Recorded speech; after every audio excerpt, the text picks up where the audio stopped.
అందరికీ నమస్కారం. PF account లో వడ్డీ జమ అని తాజాగా ఒక అప్డేట్ అయితే రావడం జరిగిందండి. ఖాతాల్లోకి డబ్బులు అయితే జమ కాబోతున్నాయి. వీడియోలోకి వెళ్లి పూర్తి వివరాలు అయితే తెలుసుకుందాం. ప్రభుత్వం నుండి వచ్చే ప్రతి చిన్న అప్డేట్ కూడా మిస్ అవ్వకుండా తెలుసుకోవాలంటే మన ఛానల్ ని సబ్స్క్రైబ్ చేసుకోండి. అలాగే ఒక లైక్ ఇవ్వడం మర్చిపోకండి. దేశంలోనే కోట్లాది మంది పీఎఫ్ ఖాతాదారులకు ఈపీఎఫ్ఓ శుభవార్త చెప్పింది. 2024-25 ఆర్థిక సంవత్సరానికి సంబంధించి వడ్డీ డబ్బును జమ చేసింది. 2024-25 ఆర్థిక సంవత్సరానికి ఈ వడ్డీ రేటు 8.25% నిర్ణయించింది.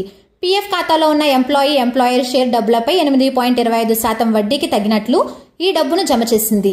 పీఎఫ్ ఖాతాదారుల పాస్బుక్ లో 31/3/2025 నాడు ఈ వడ్డీ జమ చేసినట్లు అప్డేట్ అయింది. మీ ఖాతాల్లోనూ పీఎఫ్ వడ్డీ డబ్బులు జమ అయ్యాయా చెక్ చేసుకోండి. ఈ వడ్డీని మీ ఖాతాలో జమ చేస్తారు. తద్వారా మీరు జమ చేసిన అసలు మొత్తంపై మాత్రమే కాకుండా అప్పటికే జమ అయిన వడ్డీపై కూడా వడ్డీ వస్తుంది.